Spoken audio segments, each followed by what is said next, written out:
안녕하세요. 집안 기둥을 뽑아온 줄도 모르고 결혼을 했어요. 그걸 알고도 결혼했으면 내가 미쳤지. 내 잘못을 누굴 탓하겠느냐 하고 말 텐데 그게 아니니 그냥 속이 뒤집어질 따름입니다. 아들 돈만 탐내면 그만인걸. 이젠 대놓고 내 돈까지 당연하게 자기 돈이라 생각하는 시짜들 때문에 결혼 3년 만에 이혼을 결심하게 되었어요. 시짜들 잘못도 크지만 중간에서 가족들 편밖에 안 드는 남편이 가장 문제였겠지요. 남편과는 연애 결혼을 했습니다. 서로의 지인들을 통해 처음 만나게 되어 인연을 키워오다 결혼까지 하게 되었어요. 남편은 이름 있는 회사는 아니지만 업계에서 평판도 좋고 벌이도 나쁘지 않은 안정적인 직장을 다니고 있었고, 저도 남편하고 비교했을 때 크게 뒤지지 않는 비슷한 정도의 회사를 다니고 있었습니다. 연애하면서 별다른 문제도 없었다 보니 그렇게 2년 반 연애하다가 처음 결혼 이야기가 나오게 되었어요. 그때까지만 해도 남편이 집안 대들보 노릇을 하고 있었다는 느낌을 받았던 적이 한 번도 없었습니다. 나이나 직장 생활 경력을 두고 봤을 때도 모아놓은 돈이 결코 적은 편이 아니었거든요. 씀씀이가 큰 편은 아니었지만 자기 쓸 돈까지 아껴가며 가족들한테 퍼주고 있었을 거라고는 당연히 상상도 못했죠. 그런 것도 모르고 그렇게 행복할 미래만 그리며 덜컥 결혼 생활을 시작하게 되었네요. 결혼은 다들 그렇게 하듯 반반 결혼을 했어요. 원래는 대출 받는 것까지 생각해서 서울의 4억대 아파트를 들어가려고 했는데 결혼 직전 남편 때문에 계획을 수정해야 했습니다. 잡혀있던 결혼식을 2달 앞둔 시점의 일이었어요. 남편이 난데없이 멀쩡히 잘 다니고 있던 회사를 그만두겠다는 말을 꺼내왔거든요. 결혼 앞두고 그게 무슨 소리인지 싶어 놀랐지만 나름의 이유나 다른 계획이 있을 수도 있겠다 싶어 왜인지부터 물어봤습니다.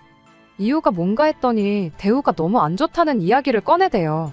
자기가 아무 계획도 없이 그만두는 건 아니라고 걱정 말라는 소리를 하는데, 계획보다도 남편 정도 월급이면 남들과 비교해서 못 받는 편은 아니라 생각했기에 자세히 설명해 보라고 했죠.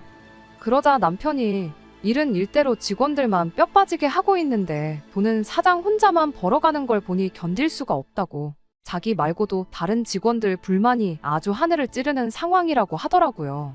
불합리한 건 알겠지만 사실 그게 어쩔 수 없는 구조지 않겠냐 하는 생각이었는데, 얼마 전에 남편을 포함한 실무자들이 출근도 안 하는 사장 자식들의 친인척들한테까지 월급이 나가고 있다는 사실을 알게 되었답니다. 그것도 자기들이 받는 것보다 훨씬 더 높은 연봉을 말이에요. 그렇게 얼굴 한번 본 적도 없는 사람들한테 우리보다 많은 월급 받아가게 하려고 우리가 이렇게 일하는 게 아니라고 남편의 몇몇 직원들이 불만을 품기 시작했고, 뜻이 맞는 사람들끼리 회사를 새로 하나 차리기로 했다는 겁니다. 거래처와의 관계도 사장 때문이 아니라 실무자인 자기들이 꽉 주고 있다며, 새 회사를 차리기만 하면 그 회사 일감 뺏어오는 건 일도 아니라대요. 그렇게 그 회사 일감을 가져오면 얼굴도 모르는 사람들한테 나가는 월급을 자기들이 가져가는 거 아니겠냐고 엄청 자신감에 차서 말이에요. 저는 그래도 당장 벌이가 안 좋은 것도 아닌데 새 회사 차린다고 무조건 큰 돈을 벌 수 있다는 보장도 없지 않냐고. 다들 더러워도 참고 다니는 게 회사 일 아니겠냐, 그렇게 남편을 설득해봤지만 역부족이었어요. 이미 몇 명이 벌써 나가 새 회사를 차린 상황이고 남편은 지금 몸만 가면 되는 거라면서 초반에 빨리 옮겨야 나중에 가서도 창립 멤버 대우를 받는 거 모르겠냐고 저를 닥달했죠. 결혼을 2달 앞두고 이게 무슨 일인가 싶었지만 꼭 자기를 믿어달라는데 제가 무슨 방법이 있었겠나요? 결국 그렇게 남편은 회사를 그만두게 되었습니다. 그래도 약속한 대로 일주일도 안 지나 새 회사로 출근하는 모습을 보니 조금은 안심이 되었어요. 하지만 그렇다고 마음 놓고 있을 수만은 없었습니다. 벌어질 수 있는 최악의 상황을 생각하고 대비를 해야 했지요.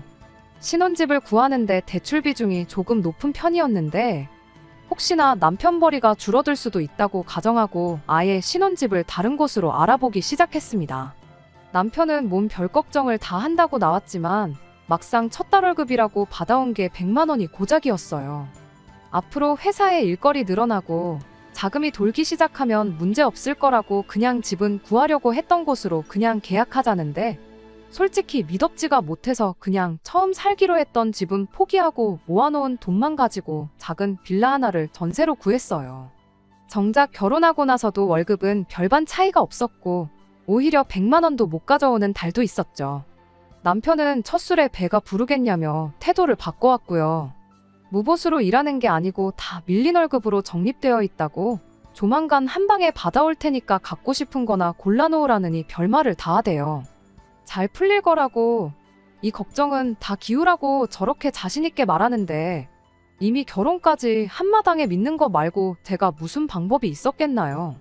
그런데 결혼하고 나서 하나씩 결혼 전에는 몰랐거나 아예 말조차도 하지 않은 사실들이 몇 가지 있다는 걸 알게 되었어요. 가장 큰 문제는 시댁 노후 문제였죠. 반반 결혼이고 그런 걸 다 떠나서 남편이 안정적인 직장을 포기하고 새 회사를 나가는데도 결혼을 결심할 수 있었던 건 양가 부모님 노후 문제가 다 끝나 있던 상황이었기 때문입니다. 엄밀히 말하면 시부모님이 노후를 대비해 모아놓은 돈이 아예 없던 건 아니었어요. 오히려 공무원 연금과 아버지 퇴직금으로 새로 장사나 투자나 최소한의 수입을 위해 무엇이라도 시작해야 했던 저희 집과 비교해서 순수하게 현금만 따지고 보면 시댁이 훨씬 많았습니다. 그런데 그게 사실은 없는 돈이나 마찬가지였어요. 왜 때문이냐면 바로 신우의 존재였습니다. 남편 아래로 1살 아래의 신우가 있어요. 저보다도 나이가 많은 손아래 신우죠. 서열이나 그런 걸 다 떠나서 신우가 저한테 어른 대접을 받고 싶어 한다면 충분히 그럴 의향도 있었습니다. 다만 문제는 신우가 존중이라고는 눈꼽만치도 해주지 못할 만큼 나이값을 못하는 사람이라는 사실이었어요. 시부모님이 가지고 있던 노후 자금이 알고 보니 신우한테 들어가고 있었다는 걸 결혼하고도 한참이 지나서야 알게 되었습니다. 그때까지도 신우가 정착을 못하고 이것저것 시도만 하고 있었거든요. 이걸 배운다, 저걸 해보겠다 하는 명목으로 이미 시부모님한테 뜯어간 돈이 상당했더라고요. 신우 딴에는 그걸 그냥 가져간 게 아니고 빌려간 거라고 말을 하긴 하는데 당장 무슨 수로 신우가 2억을 만들어서 시부모님한테 갚겠나요?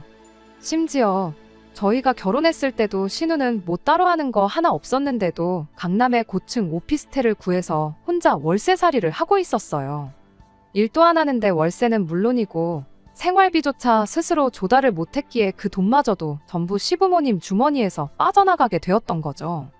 제가 시어머니였다면 그런 딸을 보면 속이 터질 텐데 신우가 앞으로 장차 사업을 하려면 큰 물에서 해야지 않겠냐며 강남 생활을 오히려 나서서 지원해 주신 분이 시어머니였습니다.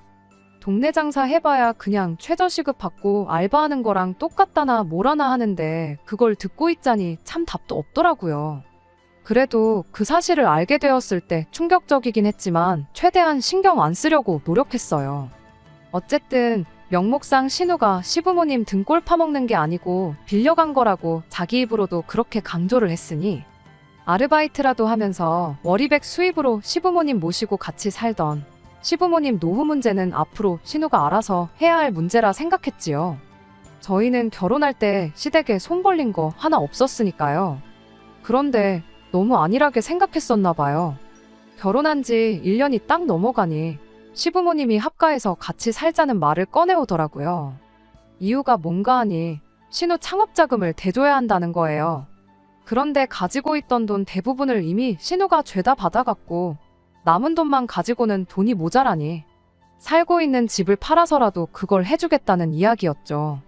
아니, 그럼 집 팔아서 가게 차려주시고 신우 사는 집에 들어가 사시면 되는 거 아니냐 했더니 신우가 강남에 자취하는 데가 세 사람 살기에 발 디딜 틈도 없이 비좁아서 안 된다는 소리를 하시더라고요. 큰 물에서 살며 사업 안목을 키워온 신우가 드디어 가게를 차리게 된 건데 이제 더 이상 강남에 살 필요 없지 않은 거 아니냐고. 모르긴 몰라도 강남에 월세 내고 살 돈이면 조금만 외곽으로 들어가도 방 2개짜리 빌라는 구하실 거다 그렇게 말을 해도 도무지 듣지 않으시대요. 그래서 시부모님을 일단 저희 집으로 모시고 갔죠. 저희 집이라고 넓은 게 아니었거든요. 남편 덕분에 번듯한 아파트 구하려다가 막판에 상황 보고 돈 좀 더 모아 들어가자고 돈에 딱 맞춰서 대출 없이 구한 전세가 13평밖에 안 되는 구축 빌라였어요. 그 와중에 남편이 고집을 부려서 이런 걸 신혼집이라고 가족들한테 보여주기 싫다고 집들이도 안 했었다 보니 시부모님한테 저희 집 상태도 한번 보여주는 게 수라고 생각했습니다. 그렇게 저희 집에 모시고 갔더니 시부모님도 이 집은 아니다 싶었는지 뭘 멀쩡히 직장 생활하는 것들이 이런 코딱지만도 못한 집을 신혼집이라고 구했느냐고 뭐라 하시더라고요. 어머님 아들이 멀쩡히 잘 다니던 직장 그만두고 월급이라고 100몇만 원 벌어오고 생활비라고 40만 원 주는 게 전부라 어쩔 수 없었다 한마디 하고 싶었지만 그때까지만 해도 남편과 사이가 좋았고 약속 지키겠다고 고생하는 사람한테 찬물 끼얹는 것 같아 최대한 말을 아꼈습니다. 그랬더니 시어머니가 대뜸 그러면 이 집에 들어가 있는 전세금이 얼마냐 묻더니 니들 통장에는 얼마 들어있냐고 물으시대요.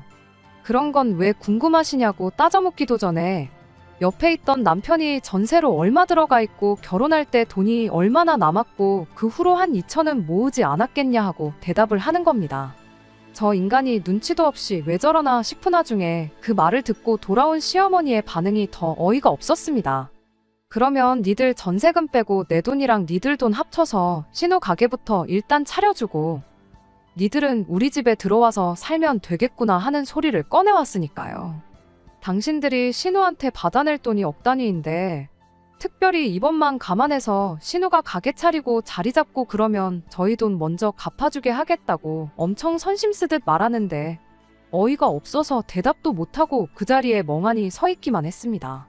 남편은 그런 큰 문제를 어떻게 하루 만에 바로 대답하겠냐고 우리가 상의해보고 대답드리겠다 하고 시부모님을 집에 모셔다 드리고 왔어요. 그 자리에서 거절했다간 시어머니랑 무슨 일이 났어도 났을 것 같으니 남편이 머리를 써서 좋게 상황을 종료시키고 나중에 전화로 따로 거절 의사를 밝히려고 그러는가 보다 하고 안도의 한숨을 내쉬었는데 시부모님 집에 모셔다 드리고 집에 돌아와서는 한다는 소리가 생각 좀 해봤냐는 말을 무심하게 툭 던지더라고요. 그때까지만 해도 남편이 농담하는 거라 생각하고 뭘 그게 생각까지 해볼 일이냐고 그렇게 대답했더니 남편 표정이 밝아지더니 그럼 언제가 좋을까 하고 저한테 되묻더라고요. 아직 1년 가까이 계약이 남아있어서 좀 그런데 잘 이야기하면 그냥 돈을 빼주지 않겠냐.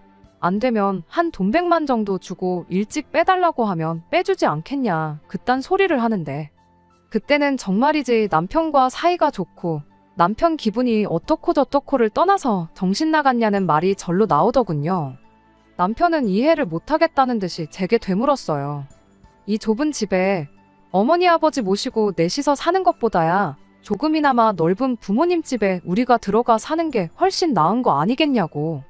이미 합가해서 같이 한 집에 사는 게 확정적인 것 마냥 말을 하더라고요. 어느 집에서 사는 게 중요한 게 아니고 왜 우리 돈으로 신우 가게를 차려주고 시부모님하고 합가를 해야 하냐고. 합가해도 신우가 합가하는 게 이치상 맞지 않냐고 했죠. 우리 전세금 빼고 모은 돈 합치고 시부모님 현금 가지고 계신 거 합쳐서 가게를 차려주면 가게 차리는데 최대 2억 정도로 생각하고 있는 거 아니겠냐고. 시부모님 집이 못해도 5억은 갈 텐데 왜 굳이 집을 팔거나 합가를 하려고 하는 거냐. 집담보로 대출받아서 신우가 사업해서 번 돈으로 이자 내면 되는 거 아니냐고 했죠. 남편은 말이 쉽지 2억 이자가 누구 집 개 이름이냐고. 신우 성격에 사업해서 번 돈으로 원금이자 갚고 자기 손에 떨어지는 돈이 얼마 안 되면 금방 실증 나서 가게 안 한다고 할 거라 대답하더군요. 그러니 동생이 하루라도 빨리 자리를 잡는 게 우리한테 제일 이득이라면서요. 신우를 저렇게 뒀다간 시부모님 재산은 재산대로 다 털리게 될 테고 결국 우리가 모시고 살게 될 거라며 그럴 바에야 빨리 신우부터 자리 잡게 도와주는 게 우리한테는 더 나은 수라며 역으로 저를 설득하려 드는 겁니다. 자기가 지금 회사에 밀려있는 월급만 다 받아도 3천은 될 거라고. 회사 자리 잡고 제대로 돈 받으면서 우리 둘이 모으면 이 집 전세 정도는 금방 다시 구하지 않겠냐고. 딱 1년만 같이 고생해주면 안 되겠냐는 거예요. 하지만 저는 끝까지 싫다고 그렇게는 못하겠다 했습니다. 오히려 남편한테 역으로 물었죠. 그놈의 회사는 대체 언제 정상화되는 거냐고요. 당신 회사에 직원이 당신 한 명만 있는 것도 아닐 테고 당신이 밀렸으면 당신 말고도 나머지 모든 사람들 월급이 밀려있을 텐데 당장 받지도 못할 돈 이야기는 꺼내지도 말라고 했어요. 다음번에 이 이야기 꺼내고 싶으면 밀린 월급은 묻지도 않을 테니까 제대로 된 월급부터 받아오고 꺼내라고 그렇게 한마디 하고 말았죠. 남편은 제 말에 자존심이 많이 상했는지 그 길로 현관문을 박차고 집을 나가버리대요. 생활비라고 40만 원 가져다 줄 때도 한 번 싸운 적이 없었는데 말도 안 되는 타이밍에 시부모님 합가 문제로 결혼 1년 만에 남편하고 처음 대판 싸우게 되었습니다. 그래도 제가 강하게 나와서 그랬나. 남편은 그날 이후로 단 한 번도 신우 가게나 시부모님 합가와 관련된 그 어떤 말도 제 앞에 꺼내지 않았어요. 월급 제대로 받아오는 날에 큰 소리를 치지 않을까 하는 생각이 들긴 했지만 그 후로 1년이 더 지나는 동안 남편이 집에 가져오는 돈은 150만 원에서 200만 원이 전부였거든요.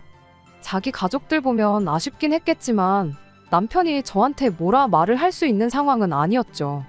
아무튼 남편 벌이가 나아질 기색을 보이지 않다 보니 이후로 남편과 그걸 이유로 몇 번 다투기도 했습니다.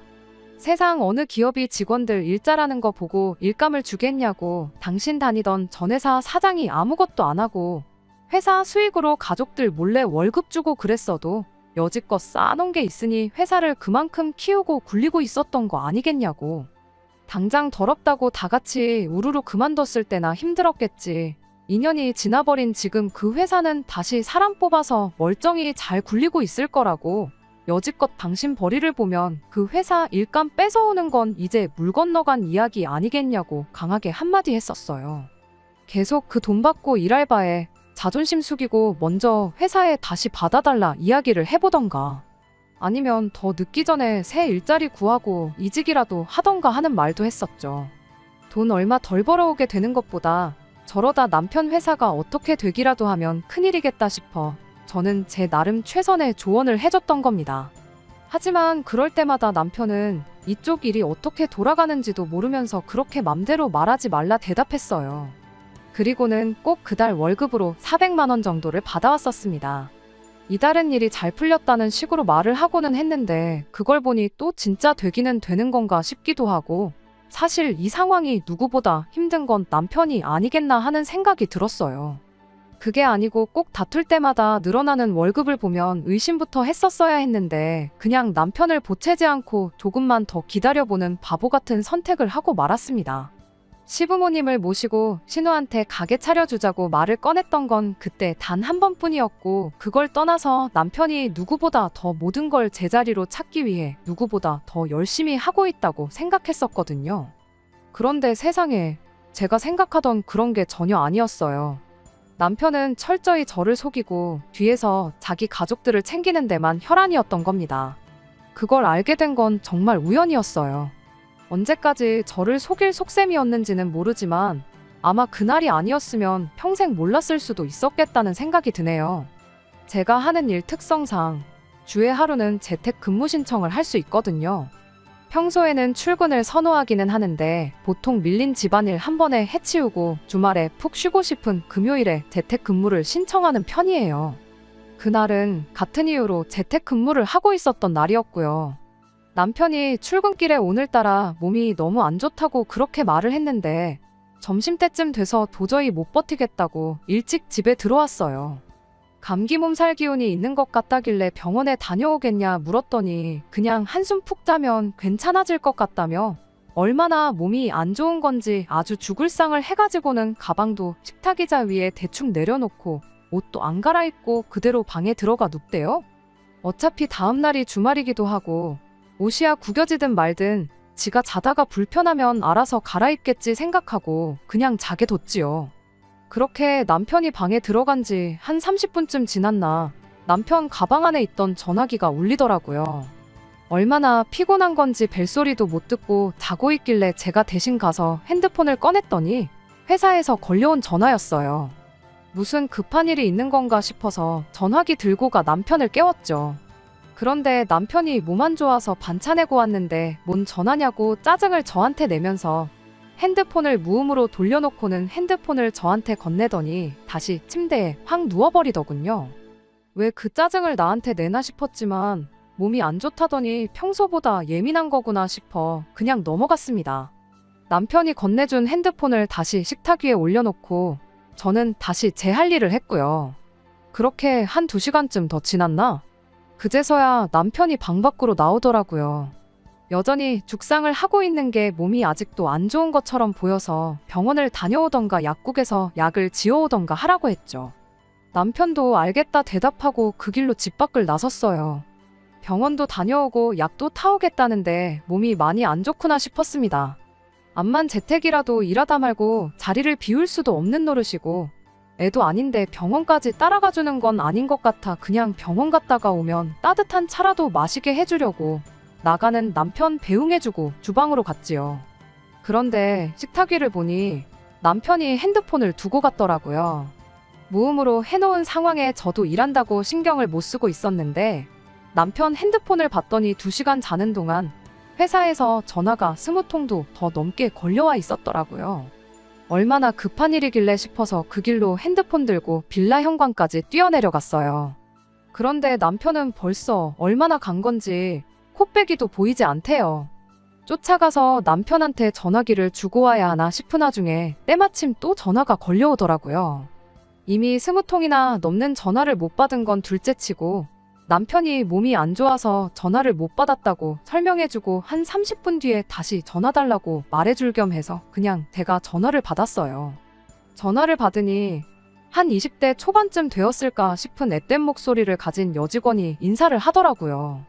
그리고 그 여직원이 차라리 나 몰래 바람을 피고 있었다면 나았겠다 싶을 만큼 말도 안 되는 사실을 전해왔어요. 급한 건 아니고 과장님 이달 월급은 한 통장에 합쳐야 되는지 아니면 매번 하던 대로 2개 통장에 나눠서 보내야 하는지 물어보려고 전화를 했던 거라고요. 몸이 그렇게 안 좋으시면 회사로 다시 전화 주실 필요는 없고 톡으로 대답만 해줘도 된다고 전해주세요. 하고 예의 있게 말하고 전화를 끊으려고 하는데 잠깐 그 여직원이 했던 말에 넋을 놓고 있다가 다급하게 잠깐 전화 끊지 말아보라고 하고 다시 좀 말해달라고 월급을 2개 통장에 나눈다는 게 그게 무슨 소리냐고 물었지요. 그러니까 그 여직원이 대답하길 과장님이 어쩌다 한 번씩 월급을 한 통장으로 몰아서 받을 때가 있는데 이달은 따로 말을 안 해주셔서 확인차 전화한 거라고 말하고 또 예의 있게 인사 한마디 하더니 전화를 끊더라고요. 정말 그때는 핸드폰을 들고 있는 채로 빌라 현관에 한참을 서 있었어요. 도무지 이게 무슨 일인지 이해가 가질 않더라니까요. 그래도 이내 빨리 제정신을 차리고 이게 어떻게 돌아가는 상황인지 알아내야겠다는 생각밖에 들지 않았습니다. 집에 돌아와서 놀란 마음 다스리고 있으니 얼마 안 지나서 남편이 집에 돌아왔어요. 오자마자 핸드폰을 찾아대게 하면 안 될 것 같아서 괜찮냐고 있는 걱정 없는 걱정 다 해주면서 정신을 쏙 빼놓은 다음 아플 때는 약 먹고 푹 자는 게 최고라고 그 길로 밥을 챙겨줬죠. 남편이 밥 먹는 동안도 묻고 싶은 말이 수만 가지였지만 잡아떼면 그만인 거 아니겠나 싶어서 그냥 핸드폰은 신경도 못 쓰게 또 있는 걱정 없는 걱정 세상에 이런 현모양처가 둘도 없겠다 싶을 만큼 남편을 챙겨줬죠. 아픈데 죽도 안 끓여주고 밥이 뭐냐고 툴툴대면서 농담이나 하고 자빠진 남편을 보고 있자니 끓어오르는 화를 어떻게 참아내야 싶더라고요. 남편이 마지막 숟가락을 뜨는 순간 그 길로 손수 약봉투도 뜯어서 입에 넣어줬어요. 아니나 다를까 남편이 배도 부르고 약도 먹었으니 한숨 더 자야겠다고 아무 의심도 없이 방으로 들어가더라고요. 병원에서도 약을 세게 지어준 건지 한 30분 지나서 방에 들어가 근처에서 얼쩡대는데도 남편이 잠에서 깨지 않길래 때는 이때다 싶어 남편 폰으로 은행앱을 켜서 자고 있는 남편 손가락으로 지문인증까지 풀어버리고 살금살금 식탁 의자에 앉아서 핸드폰을 뒤지기 시작했습니다. 역시나 제가 여지껏 모르고 살았던 계좌가 하나 더 있더군요. 잔액이 3만 원 정도 있었는데 차라리 저 몰래 만들어 놓은 비상금 통장이었으면 싶었지만 거래 내역을 켜자마자 바로 시어머니랑 신우 앞으로 얼마씩 보내놓은 기록 말고는 다른 기록 하나 없는 깔끔한 통장이었습니다. 매달 집에 가져오는 150만 원 월급은 우스울 만큼 더 큰 돈을 받아서 그걸 자기 가족들한테 퍼주고 있었던 거예요. 거래 내역을 쭉쭉 올려보니 거의 2년 가까이 그렇게 시댁에 퍼주고 있었다는 걸 알게 되었습니다. 그때 딱 알았죠. 남편 회사가 3년 동안 제대로 안 굴러가고 있다는 건 저희 착각이었고 사실 남편은 먼저 다니던 회사에서보다 더 많은 돈을 벌면서 결혼 전에 자신있게 했던 그 약속을 지킨 상황이었다는 걸요. 단지 그 돈이 우리 부부를 위한 돈이 아니라 자기 가족들을 위한 돈이었다는 게 문제였을 뿐이었습니다. 증거도 확보했겠다. 더 기다릴 것도 없겠구나 싶어서 자는 남편을 흔들어 깨웠어요. 왜 아파 죽겠는데 깨우냐며 짜증을 내면서 일어나는 남편 얼굴에 핸드폰 화면부터 들이밀면서 이게 뭔지 설명 좀 해줘야겠다고 한마디 했죠. 잠에서 덜 깬 남편 얼굴이 순식간에 새파랗게 질리더니 아무 말도 잊지 못하더군요. 그 꼴을 보니 마음 한구석에는 남편을 믿어주고 싶었던 마음도 있었지만 그렇게 안 했던 게 참 다행이다 싶었죠. 이미 2년 가까이 저를 속여왔는데 제가 핸드폰 좀 몰래 뒤져봤기로서니 남편이 저한테 무슨 낯짝으로 큰 소리를 치겠나요? 어떻게 둘러댈 방도가 없다고 생각했는지 이내 모든 사실을 그 자리에서 실토하더라고요. 그 돈은 월급이 맞고 그동안 자기 가족들한테 보내고 있었단 사실까지 말이죠. 어떻게든 신우랑 시어머니한테 돌아간 돈을 다시 받아오겠다고 말하고 사과를 해도 모자랄 판에 남편은 적반하장으로 이 상황까지 오게 된 게 따지고 보면 너 때문이라면서 제 탓을 하는 거 아니겠어요? 너무 어이가 없고 황당해서 한번 입이 있으면 말해보라고 따졌죠. 남편 말은 그때 시모가 바랬던 대로 합가를 해서 저희 돈으로 신우 가게를 차려줬었다면 자기가 이렇게까지 했을 이유가 없다는 거예요. 여지껏 제가 시댁하고 담쌓고 지내느라 몰랐었는데 이야기를 듣자 하니 기어이 시어머니가 집을 담보로 대출까지 받아 신우 가게를 차려줬었나 봐요. 신우가 장사해서 번 돈으로 대출원금에 이자까지 같이 갚아나가기로 했었나 본데 한 달 지나고 그 돈을 내고 나니 자기 수중에 돈이 들어오기는커녕 마이너스가 나기 시작했던 겁니다. 그리고 남편이 예상했던 대로 신우가 이 장사도 괜히 시작한 것 같다고 흥미를 잃어서 장사 시작한 지 3달도 안 돼서 가게를 접어야겠다느니 어쩌니 했다는 거예요. 뻔할 뻔짜였는데 그걸 꼭 똥인지 된장인지 찍어 먹어본 시어머니도 대단하다 싶었어요. 여지껏 헛돈 쓰고 실패밖에 안 한 신우가 가게 차려준다고 해서 떼돈이라도 벌 거라 생각했던 걸까요? 아무튼 시모는 시모대로 이번에는 그냥 넘어갈 수 없다 생각했던 건지 복장이 있는 대로 다 터져가지고 당장 딸년이 노후 자금은 물론이고 집담보까지 잡아 대출까지 받아 홀랑 털어갔는데 돈을 갚기는커녕 오히려 손해만 내고 있었으니 집에 아주 난리가 났었던가 봐요. 그런데 때마침 타이밍 좋게 남편 회사가 정상적으로 굴러가기 시작한 거고 일단 가족들 불화부터 해결해야 쓰겠다고 양쪽에 돈을 퍼주고 있던 겁니다. 그걸로 시어머니 대출이자에 원금까지 갚아주고 있던 거고 혹시나 또 신우가 그렇게 해도 벌이가 시원찮아서 안 한다고 할까봐 용돈까지 챙겨주고 있었던 거래요. 그렇게 집에 가져오는 돈에 시댁에 퍼주던 돈까지 합치면 월급이 많아도 너무 많다 싶었는데 알고 보니 그동안 밀린 월급까지 일부를 월급이랑 같이 받고 있었다는 사실까지 알아냈어요. 거기까지 알고 나니 이 인간하고 더는 말도 섞기 싫더군요. 혹시나 밖에서 돈 없다고 기죽고 다닐까봐 나머지는 용돈하라고 생활비도 40만 원씩만 받아서 아끼고 아껴 쓰던 제가 다 바보같이 느껴졌어요.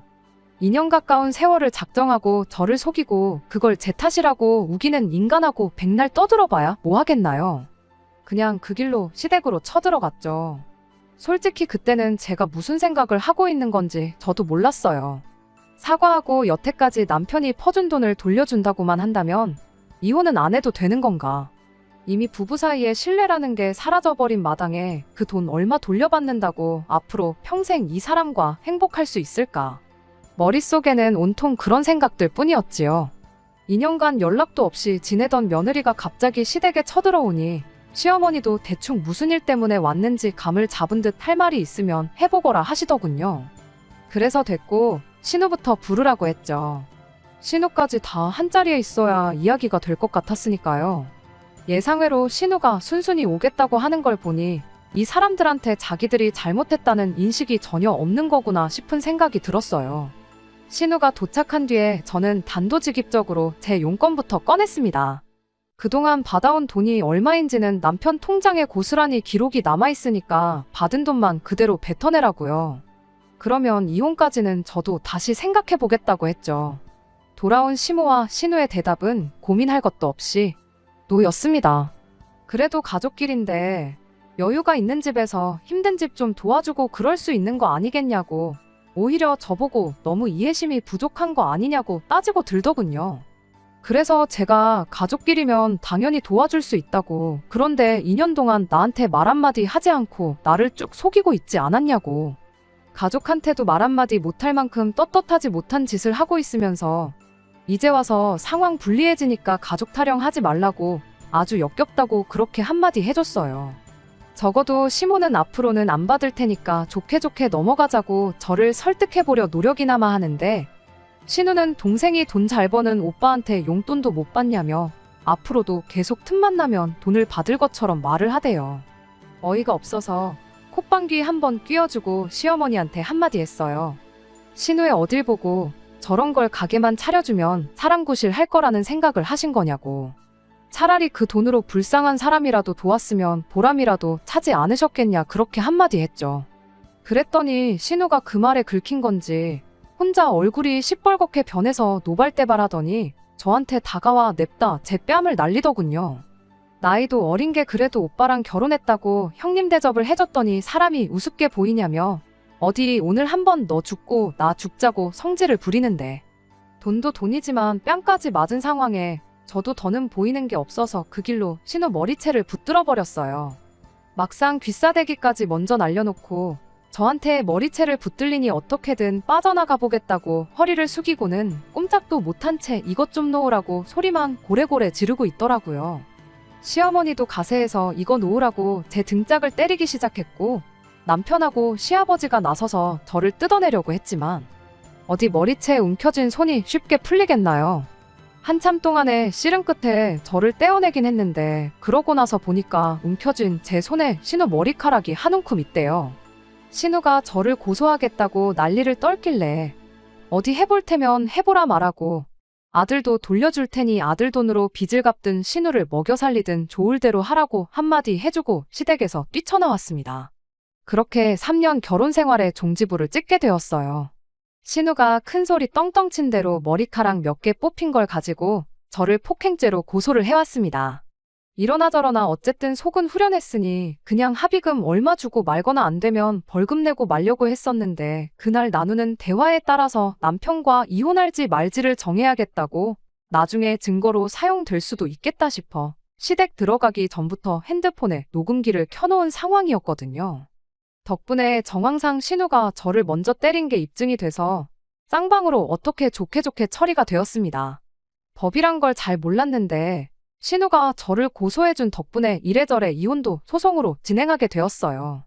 남편이 저한테 자기 월급을 속이고 시댁에 돈을 퍼주던 게 남편이 번 돈이라 상관없을 줄 알았는데 그 돈도 분할 대상에 포함이 될 수 있다는 걸 그때 처음 알게 되었어요. 생활비를 제 돈으로 더 냈던 것도, 유책 사유가 남편한테 있던 것도 전부 저한테 불리할 게 하나 없는 상황들이라는 사실들까지요. 그냥 반반 결혼했으니까 재산 절반 나눠서 깔끔하게 이혼하고 끝내려고 했는데, 굳이 신우가 법의 존재 가치를 저한테 직접 입증시켜준 덕분에 재산 분할도 유리하게 받아오고 얼마나마 위자료까지 받아내서 이혼을 할 수 있었네요. 이미 이혼까지 한마당에 힘들게 자리 잡았다는 남편 회사 사정이 어려워지길 바라지는 않았습니다. 다만 남편 앞길은 이혼하기 전과 비교해서 순탄치 않았으면 싶기는 했죠. 그런데 그 일이 실제로 일어나 버렸어요. 시댁 쳐들어가서 신우랑 그런 일이 있던 직후 남편이 회사 출근해서 그 여직원한테 너 때문에 집안이 개박살이 나고 나는 이혼당하게 생겼다며 난리를 쳤다네요. 들어온 지 얼마 안 된 신입 직원이라고 요즘 애들이 일머리가 없다더니 그 정도 눈치도 없냐고 저랑 이혼하게 된 그날까지 아주 잡들이를 했답니다. 그런데 또 요즘 애들이 어디 보통 애들인가요? 남편이 그러던 걸 그대로 녹음해서 증거를 수집해서 고용노동부에 신고를 했는가 봐요. 요즘 안 그래도 사회가 그런 일로 많이 민감해하는 시대잖아요. 그렇게 결국 남편은 회사에서 해고 조치를 받게 되었답니다. 그래도 밀렸던 월급은 다 받아서 나왔는가 본데 그거 얼마나 된다고 시댁 빚이나 갚아줄 수 있을까 싶대요. 내가 벌어오는 돈이 있다고 자기 월급까지 숨겨가며 똥오줌 못 가리고 지 가족들 퍼주던 인간이 개털이 된 지금도 그 잘난 대들보 노릇을 하려고 들지는 참 의문이네요. 이왕 이혼까지 각오하고 해준 거 이혼했다고 포기하지 말고 끝까지 자기 가족들 책임지고 평생 그렇게 혼자 살다가 가면 참 좋겠네요. 끝까지 들어주셔서 감사합니다. 오늘의 사연은 여기까지입니다. 구독과 좋아요, 알람 설정 부탁드리고 더 좋은 사연으로 다시 찾아뵙겠습니다. 감사합니다.